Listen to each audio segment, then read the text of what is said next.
Salut à tous, c'est le collectionneur. Aujourd'hui on déballe la Loot Crate du mois d'août, ici sur le thème Kingdom, donc Royaume. Pour ceux qui seraient intéressés à s'abonner à cette box, je vous mets toutes les informations dans la description avec un petit lien qui vous donnera 3 $ de réduction, soit environ 10%.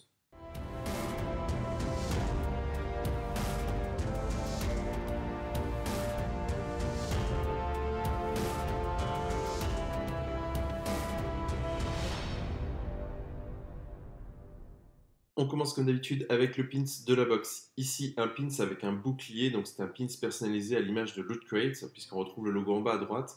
Donc dommage, ici on n'a pas le droit à un pins sur une licence comme les mois précédents. Le pins est sympa, mais je trouve que du coup, vu qu'il n'y a pas de licence, c'est sans plus. Par contre, comme d'habitude, ça donne accès à des comics numériques, donc ici aux comics de Gigantic, que je ne connais pas du tout. Ensuite, on retrouve dans la box un Artprint avec ici donc Seigneur des Anneaux, donc on retrouve un Ents avec dessus les deux petits personnages, je me souviens plus de nom, mais les deux hobbits qui voyagent un moment sur les Ents, et également la tour de Sauron derrière, donc il se dirige vers là-bas. Le hardprint est sympa, je trouve qu'il est plutôt bien fait, j'aime beaucoup le fait qu'il y ait un gros contraste en fait entre le fond et en fait l'avant, pour vraiment faire ressortir les Ents, enfin le Ents plutôt, et la tour. Par contre, ça reste un hardprint, donc c'est pas un gros objet dans cette box. On continue sur du Lord of the Ring avec un vert Lord of the Ring ici qui change de couleur avec la température, mais par contre ici avec la température froide, contrairement à d'habitude avec les mugs qui changent de couleur quand ils deviennent chauds, ici c'est avec le froid. Donc voilà le vert sorti de la boîte. Donc le vert est plutôt joli, en fait on retrouve l'écriture elfique de l'anneau sur le verre. Par contre, comme d'habitude, le verre ne passe pas au lave-vaisselle, donc à laver à la main. Alors finalement, je suis allé passer le verre sous l'eau froide parce qu'en fait, ça prenait beaucoup trop de temps à devenir rouge. D'ailleurs, ça devient déjà un petit peu rosé. Je pense qu'il faut vraiment quelque chose de très froid dedans, avec des glaçons, en tout cas avec la température qu'il fait aujourd'hui, parce qu'aujourd'hui il fait très chaud. C'est sûr que quand il fait 20-25 degrés, ça devrait le faire. Ici, je pense qu'il doit faire 27-28, donc ça devait prendre vraiment beaucoup de temps. J'avais pris juste de l'eau tempérée du robinet. Donc voilà, mais vous avez un petit peu l'effet que ça donne. Donc ça devient normalement très rouge quand vous avez quelque chose de très froid dedans. Et ici, bon, ça revient vers le rosé puisque c'est en train de reprendre la température de la pièce. Maintenant, le verre est plutôt sympa. Ça change justement d'avoir un verre et pas un mug. Donc ça, c'est plutôt cool. Après, c'est un petit peu dommage d'avoir un seul verre parce que du coup, on n'a pas une collection complète ou en tout cas, on n'a même pas deux verres assortis.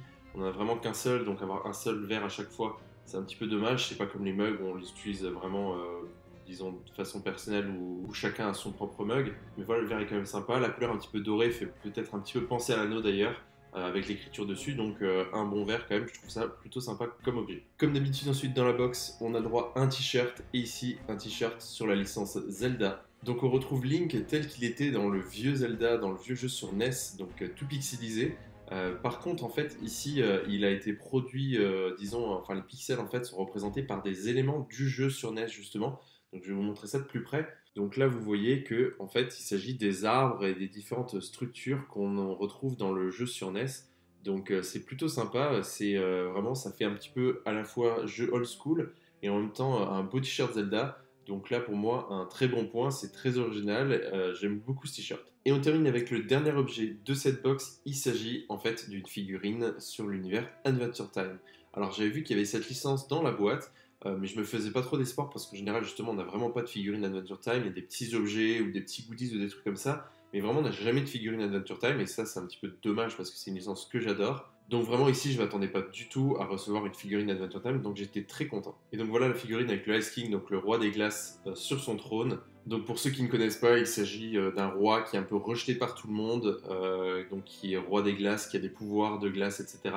Et qui en fait vit tout le temps avec une population de pingouins. Il a des pingouins chez lui, et notamment un certain pingouin qui s'appelle Gunther, et donc en fait c'est son pingouin préféré. Et ici on le retrouve en fait en train de caresser son pingouin. La figurine est plutôt jolie, elle est vraiment bien faite, les détails sont très beaux et assez précis. Vraiment, il y a une belle qualité sur la figurine. Même le trône ici est très pointu, c'est vraiment très piquant. La figurine est détaillée jusque dans la couronne. Il y a une petite sculpture encore à l'intérieur, alors qu'ils auraient pu omettre ça, puisque vraiment on voit pas vraiment ce détail-là. Donc vraiment, c'est une très très bonne figurine. Je sais pas quelle marque a fait ça. Alors je vois qu'il y a une licence Cartoon Network dessus, mais par contre, je pense pas que ce soit eux directement qui aient fait la figurine. Donc franchement, non, une très très jolie figurine pour les fans d'Adventure Time. Donc là, je suis très content. On a donc fait le tour de cette box et on a droit à notre petit livret récapitulatif. Alors avant tout, une petite nouvelle, Loot Crate sort une nouvelle box, encore une fois, ici sur l'univers de Star Trek, donc la Star Trek Crate, pas facile à dire, et qui commencera à être envoyée au mois de décembre. Alors j'aime beaucoup l'univers de Star Trek, même si je suis plus un fan de Star Wars, mais cette box me tentait pas mal, j'ai hésité à la prendre, et en fait j'ai vu que c'était QMX qui allait faire de nombreux produits dedans, donc Quantum Mechanics. Donc là, personnellement, j'ai pas hésité puisque ce sont ceux qui font les Q-Fig, donc de très jolies figurines.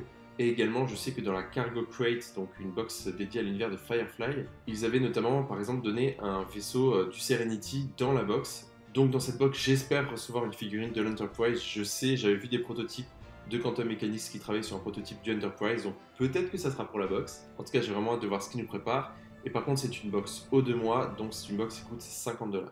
Et on avait donc le droit à notre Ice King sur son trône en figurine, le t-shirt à l'effigie de Link de Zelda sur NES, le verre de Seinon Zano avec l'écriture de l'anneau qui est blanche et qui passe au rouge quand ça devient froid, le hardprint avec le End et derrière la tour de Sauron, et enfin on avait le pins qui donnait accès à des comics dématérialisés de Gigantic. Voilà donc pour cette loot crate, donc je suis très content du contenu, j'aime beaucoup la figurine, le verre est assez sympa, par contre le hardprint c'est vraiment un tout petit objet, le t-shirt lui est vraiment cool, et par contre, ça manque de quelque chose. La box est bien, mais je sais pas, il manque quelque chose, un petit truc. Je pense que c'est peut-être le fait qu'il y ait peu d'objets dans la box qui me donne cette impression. Je suis quand même très content de la figurine. Par contre, je me doute que les gens vont pas forcément tous apprécier Adventure Time, donc cette figurine-là. Du coup, personnellement, moi-même, je donnerais un 4 sur 5 à cette box, mais je pense qu'en vrai, elle mérite un 3,5 sur 5 parce que c'est vrai que la figurine ne plaira pas à tout le monde. Adventure Time, c'est quand même assez spécifique. C'est pas une licence en France qui vraiment a pris de l'ampleur. Aux États-Unis, je pense que c'est plus réputé, mais en France, c'est vrai qu'il n'y a pas tellement de gens qui connaissent Adventure Time. Donc, je vais mettre un 3,5 sur 5 pour cette box. N'hésitez pas à me dire ce que vous en pensez dans les commentaires. Est-ce que vous aurez apprécié recevoir une figurine d'Adventure Time? Est-ce que vous trouvez également que le pin c'est un petit peu dommage? Ils auraient pu faire justement quelque chose de beaucoup mieux avec une licence par exemple pour cet univers Kingdom. Sur ce, j'attends vos messages dans les commentaires et je vous dis à très bientôt pour un prochain déballage. Salut!